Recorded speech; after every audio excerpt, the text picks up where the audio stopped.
عید قربان آمد و در مکه حج اکبر است. عید قربان آمد و در مکه حج اکبر است. دوستان را تبریک کردن سنتی پیغامبر است.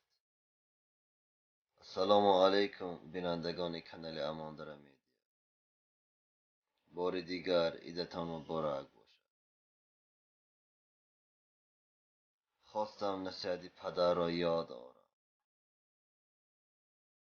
پدرم باری گفت فرزندم در خاطر دار، پر صبر باش چون که میوه صبر شیرین است.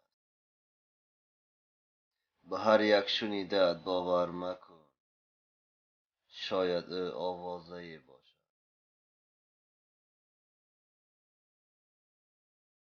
بدی را در دل نگاه ندار، بخشایشش ده.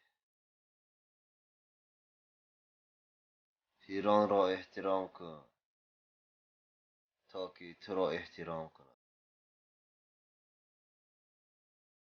و کودکان عبرت باش تا که آنها از تو چیز خوبی آموزند.